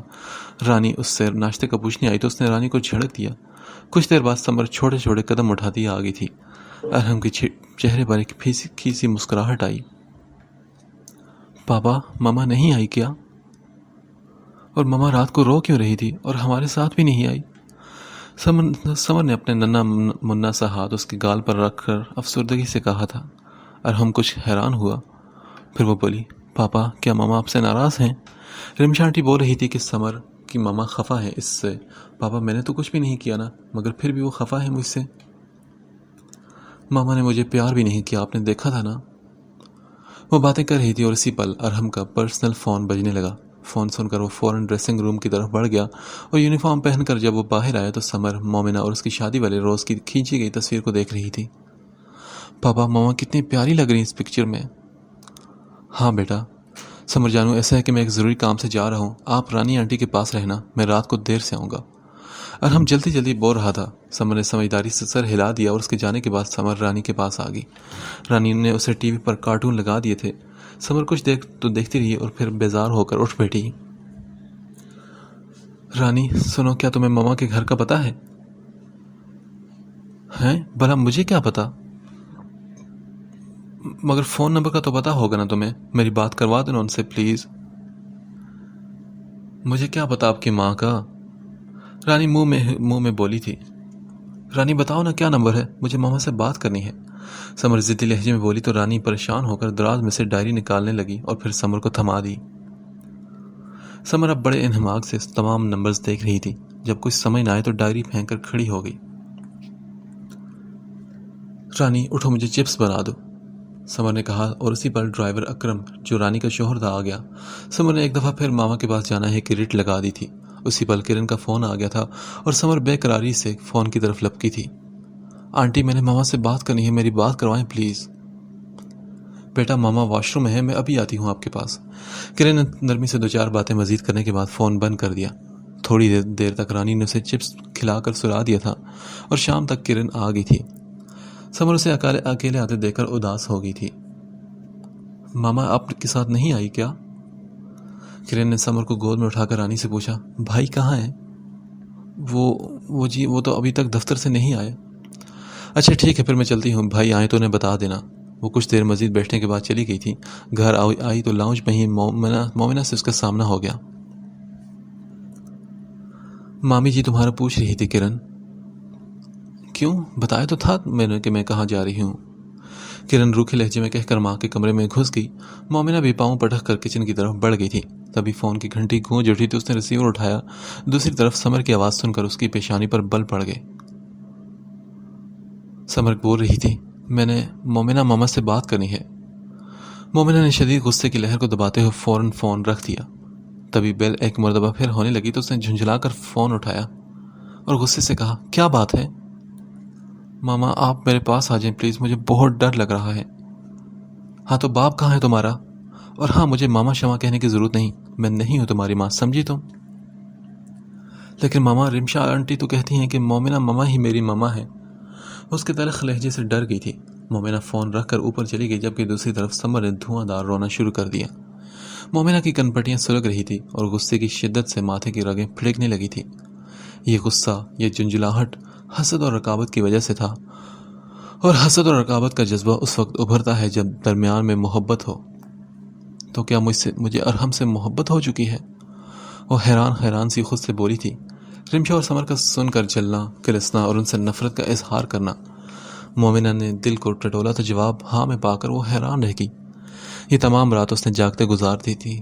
نہ جانے کون سا پہر تھا رات کا جب دروازہ زوردار آواز میں دھڑدھڑایا گیا۔ مومنہ نے آنکھیں کھولی تو سامنے رحیم بھائی کھڑے تھے۔ رحیم بھائی کیا ہوا، سب خیریت؟ وہ ارحم کی گاڑی پر سہیل نامی شخص نے فائرنگ کر دی ہے، اس وقت وہ ہاسپٹل میں ہے، چلو تم میرے ساتھ۔ مومنہ پھٹی پڑی نگاہوں سے اسے دیکھنے لگی اور پھر بے جان ٹانگوں کو بمشکل گھسیٹتے ہوئے نیچے آئی تو مامی جی اور کرن کو بے تحاشا روتے ہوئے پایا۔ ماموں کی حالت بھی کافی خراب تھی، وہ تو ایسے بھی ہارٹ پیشنٹ تھے۔ سامیہ بھابھی اور کرن نے انہیں تھام کر رکھا تھا اور جب وہ ہاسپٹل پہنچے تو بہت سے اخباری نمائندے ادھر ادھر بھاگ رہے تھے۔ ڈاکٹرز کی ٹیم الرٹ تھی۔ مومنہ پوری رات ٹھنڈے فرش پر ساکت سی بیٹھی آپریشن تھیٹر کے بند دروازے کو دیکھتی رہی۔ اس کی آنکھوں کے سامنے بہت سے منظر لہرا رہے تھے۔ کرن کی گود میں دبکی سمر کو غیر ارادی طور پر اپنی طرف کھینچتے ہوئے سینے میں بیچتے ہوئے بے آواز رو پڑی تھی۔ رحیم بھائی بتا رہے تھے کہ سہیل دانش کا وفادار ملازم تھا۔ نہ جانے کیسے بچا کر سہیل کراچی بھاگ گیا تھا اور یقیناً اپنے مالک کا بدلہ لینے کے لیے وہ لاہور واپس آیا تھا، مگر اس دفعہ موت کے خطرناک شکنجے سے بچ نہ پایا۔ بالآخر 42 گھنٹوں کے صبر آزما انتظار کے بعد ارحم کو ہوش آیا تھا۔ ڈھیروں کے حساب سے صدقات و خیرات کیے گئے اور کھانا پکوا کر یتیم خانے بھجوایا گیا۔ مامی جی تو ارحم کے 1000 مرتبہ کہنے پر بھی ہاسپٹل سے گھر نہیں گئی تھی۔ 1.5 ماہ بعد اسے ڈسچارج کیا گیا تھا اور اس دوران کئی مرتبہ ان کا سامنا ہوا تھا۔ ارحم ہر دفعہ اسے دیکھ کر آنکھیں بند کر لیتا۔ اس دن بھی جب وہ ارحم کے لیے فریش جوس بنا کر لے آئی تو ارحم نے پینے سے انکار کر دیا۔ مومنہ اس کی بے اختیاری پر بے رخی پر رو پڑی اور سب سے ہنستا بولتا تھا سوائے اس کے، کیوں کر رہے ہیں آپ میرے ساتھ ایسا اس طرح؟ آپ کے فراڈ پر تو مجھے ناراض ہونا چاہیے تھا اور خفا آپ ہوگے مجھ سے۔ ارحم اس کے آپ جناب کہنے پر چونک اٹھا۔ اتنے احترام سے مت بلاؤ مجھے، خواہ مجھے ہارٹ اٹیک ہو جائے گا۔ اور یہ فراڈ والی بات کیا ہوئی؟ میں نے تو خود موقع کی تلاش میں تھا تمہیں بتانے کے لیے، تمہیں اعتماد میں لے کر سب کچھ بتانا چاہتا تھا، مگر ارحم پلیز جاؤ تم اب یہاں سے، میں سونا چاہتا ہوں۔ وہ رکھائی سے بولا تو مومنہ لب بیچتے ہوئے اٹھی اور ٹیرس پر آ کر ایزی چیئر پر بیٹھتی ہوئی پھوٹ پھوٹ کر رو پڑی تھی۔ ماما آپ ادھر ہیں اور میں آپ کو نیچے ڈھونڈ رہی تھی۔ سمر نے اپنا نرم ہاتھ اس کے کندھے پر رکھ کر جھک کر کہا تھا۔ مومنہ نے چہرہ صاف کر کے اسے اپنی گود میں بٹھا لیا۔ اسی پل فٹ بال سے کھیلتا نومی بھی آ گیا۔ سمر تمہیں چاچو بلا رہے ہیں۔ آئیں ماما چلتے ہیں۔ سمر اچھلتی اٹھی تھی اور پھر اس کا ہاتھ پکڑ کر کھینچنے لگی۔ آپ جاؤ بیٹا میں ابھی آتی ہوں، اس نے نرمی سے کہہ کر سمر کو بھیجا اور پھر آسمان کی وسعتوں میں نہ جانے کیا کھوجنے لگی۔ چند دن پہلے رمشا کی کال آئی تھی، وہ ایک غیر ارادی طور پر رمشا کے متعلق سوچنے لگی۔ میں نے سمر کو یہی نہیں بتایا کہ میں اس کی ماں ہوں۔ ہمارے ہاں ماں بننا گالی سمجھا جاتا ہے۔ میں سمر کی آنٹی ہوں اور جانتی ہو مومنہ کہ سمر کی ماں کون ہے؟ اس کی ماں تم ہو۔ میں نے سمر کو بتایا ہے کہ مومنہ ہی اس کی ماں ہے۔ ارحم کی بیوی کوئی بھی ہوتی اسے سمر کی ماں بننا تھا۔ میری سمر نے پل پل لمحہ لمحہ ماں کے ہوتے ہوئے بھی ماں کا انتظار کیا۔ سمر کو اپنی آغوش میں لے لو مومنہ، اسے میری التجا سمجھ لو۔ اس وقت تو مومنہ نے یہ فون بند کر دیا تھا، مگر جس رات ارحم ہاسپٹل میں تھا اس رات سمر جس طرح بے قراری سے اس کی طرف لپکی تھی اور بے تحاشا روئی تھی، اس پل مومنہ کو اپنا دل موم کی طرح پگھلتا ہوا محسوس ہوا تھا، اور وہ بے یقینی اس کے دوپٹے کا پلو تھام کر کہہ رہی تھی، ماما مجھے چھوڑ کے مت جانا۔ نہ جانے کتنی دیر وہ سوچ میں الجھتی رہی۔ سامہ بھابھی کی آواز سن کر وہ تیزی سے نیچے چلی آئی تھی۔ مامی جی نومی اور سمر کو اپنے دائیں بائیں بٹھا کر کھانا کھلا رہی۔ سامہ بھابھی نے ارحم کا کھانا ٹرے میں سجا دیا تھا۔ وہ ٹرے اٹھا کر سمر کو ساتھ لیے اوپر آ گئی۔ ارحم کوئی کتاب پڑھ رہا تھا اور اسے دیکھ کر اس نے کتاب بند کر کے سائڈ ٹیبل پر رکھ دی۔ دیکھو تو ٹائم کیا ہو رہا ہے، سونا نہیں تم نے؟ ارحم نے خفگی سے سمر کی طرف دیکھا۔ وہ جلدی سے بیڈ پر چڑھ گئی۔ مومنہ نے ارحم کی طرف ٹرے بڑھا دی تھی۔ پھر جب سمر کے لیے دودھ کا گلاس لے کر آئی تو وہ باپ سے الجھ رہی تھی۔ ادھر ماما سوئیں گی اور ادھر میں اور ادھر گڑیا، تو پھر پاپا کہاں سوئیں گے؟ سمر ہاتھ کے اشارے سے اسے بتاتے ہوئے پریشانی سے بولی۔ تو مومنہ نے شرارت سے کہا، ایسا کرتے ہیں کہ پاپا کا بستر اسٹڈی روم میں لگا دیتے ہیں۔ ارحم بے نیازی سے کھانا کھانے میں مصروف تھا۔ وہ کھانا کھا چکا تو مومنہ اس کے لیے چائے بنا لی۔ چائے دیکھ کر اس نے منہ بنا لیا تھا۔ مجھے چائے نہیں پینی۔ کیوں؟ دودھ تو آپ پیتے نہیں، چائے میں تھوڑی سی پتی ڈالی ہے میں نے، پی لیں آپ۔ مومنہ نے مگ اس کے ہاتھ میں تھمایا تو اس نے بمشکل ہی 3 سپ لیے تھے۔ پھر مگ اسے واپس پکڑا دیا تو مومنہ نے گہری سانس خارج کر کے سمر پر کمبل پھیلایا، جو کہ اپنی گڑیا کو ساتھ لگائے سو چکی تھی۔ لائٹ آف کر کے جب وہ باہر نکلنے لگی تو ارحم نے اسے آواز دے کر روک لیا۔ پھر پوچھا، ان نوازشات کی وجہ پوچھ سکتا ہوں؟ مجھے غریب پر کیوں اتنے احسانات کر رہی ہو تم؟ میں کوئی احسان نہیں کری ارحم، یہ تو میرا فرض ہے۔ وہ اس کے طنز کو نظر انداز کر کے آہستگی سے بولی تھی۔ اچھا، بڑی جلدی فرائض یاد آ گئے آپ کو؟ ہاں، آپ جو بھی کہہ لیں۔ مومنہ نے بات سمیٹی۔ ویسے بھی بحث کا کوئی فائدہ نہیں تھا۔ وہ اٹھنے لگی تو ارحم نے اس کا ہاتھ پکڑ کر روک لیا۔ بیٹھو ادھر مومی، مجھے تم سے ضروری بات کرنی ہے۔ اگر مجھے خبر ہوتی کہ 2-4 گولیاں لگنے کے بعد میری ویلیو اتنی بڑھ جائے گی تو یہ کام کچھ عرصہ پہلے ہی میں کروا لیتا۔ اس کی بات پر مومنہ نے بے حد ناراضی کے عالم میں اسے دیکھا تھا۔ وہ اب بھی یقیناً طنز ہی کر رہا تھا۔ مومنہ تب اٹھی اور بولی، میں نے تو سوچا تھا کہ آپ سدھر جائیں گے، مگر آپ… ہاں، اور میں نے بھی یہی سوچا تھا کہ اتنا کچھ ہونے کے بعد تم بھی کہہ دو گی کہ ارحم مجھے تم سے محبت ہے، مگر دیکھیں آپ نے جو بھی بات کرنی ہے جلدی کریں، مجھے جا کر نماز بھی ادا کرنی ہے۔ کر لیتے ہیں بات بھی، اتنی جلدی کیا ہے تمہیں؟ ارحم پلیز چھوڑیں مجھے۔ ہاں تو میں نے تم سے یہ کہنا تھا کہ تم کچھ موٹی ہوتی نہیں جا رہی۔ ارحم اسے اٹھتا دیکھ کر ایک دم اس کا ہاتھ پکڑ کر بٹھاتے ہوئے بولا تھا، اچھا تو آپ نے یہ کہنا تھا؟ کہنا تو بہت کچھ تھا، تم سنو تو صحیح۔ وہ اب جان بوجھ کر اسے تنگ کر رہا تھا اور مومنہ یہ بات سمجھ چکی تھی، اسی لیے وہ سہولت سے اٹھی، مگر ارحم نے اسے اشارے سے بیٹھنے کے لیے کہا۔ اب وہ کچھ سنجیدہ لگ رہا تھا۔ میں تم سے یہ کہنا چاہتا ہوں مومی کہ اگر تم چاہو تو سمر کو بورڈنگ بھجوا دیتا ہوں۔ میں چاہتا ہوں کہ سمر کی وجہ سے تم ذہنی اذیت کا شکار نہ ہو۔ میں تمہیں خوش دیکھنا چاہتا ہوں۔ میں خوش ہوں اب بھی، سمر کے ساتھ بھی۔ نہیں تم خوش نہیں ہو، میں جانتا ہوں۔ میں جانتا ہوں کہ سمر کی موجودگی تمہارے لیے باعث تکلیف ہے۔ ایسا کیسے سوچ سکتے ہیں آپ کی سوچ بالکل غلط ہے۔ نہیں مومی، جو میرے عذاب ہیں وہ میں ہی بھگتوں گا، تم کیوں اس کا شکار ہو؟ میری سزا یہ ہے کہ میں تم سے دور رہوں۔ وہ کرب سے بولا تھا اور مومنہ کی پلکیں نم ہو گئی تھی۔ میری خوشی اسی میں ہے کہ سمر اپنے والدین کے پاس رہے. آپ اب زیادہ ڈائلاگز مت جھاڑیں, ٹھیک ہے؟ مومنہ نے محبت سے اس کے ہاتھ پر اپنا ہاتھ رکھا اور احرم نے چونک کر اس کے چہرے پر لکھی سچائی کو پڑھا تھا. کیا تم سچ کہہ رہی ہو؟ ہاں بالکل. اصل میں مومی, میں یہ نہیں چاہتا کہ جب ہمارا بچہ ہو اور تمہاری توجہ کا مرکز بس وہ ہی بن جائے. اس طرح سمر نظر انداز ہوگی. میں نہیں چاہتا کہ سمر میرے جیسی محرومی کا شکار ہو. میں اپنے بچوں میں تفریق کر کے انہیں دوہری شخصیت کا مالک نہیں بناؤں گا کہ وہ خود کو اجاگر کرنے کے لیے کسی غلط راستے کا انتخاب کر لیں. اس کے لہجے میں محرومی کی کانچ بہت زیادہ تھی. ایسا کبھی نہیں ہوگا ارحم. میں ان دونوں میں سے کوئی فرق نہیں رکھوں گی. سمر کی حیثیت اور اہمیت اپنی جگہ ہوگی, آپ ایسا سوچیے گا بھی نہیں. اس نے یقین بھری مسکراہٹ لبوں پر سجائی تو ارحم بھی مسکرا دیا. ویسے ہمارا شہزادہ کب تک آنے والا ہے؟ کون سا شہزادہ؟ وہ اپنے دھیان میں بولی تھی. وہی ہمارا بیٹا. وہ مومنہ کے چہرے پر پھیلتی شفق کو دیکھ کر مسکرایا تو مومنہ اس کے ہاتھ سے اپنا ہاتھ چھڑوا کر تیزی سے اٹھی تھی. وہ اسے پکارتا ہی رہ گیا تھا.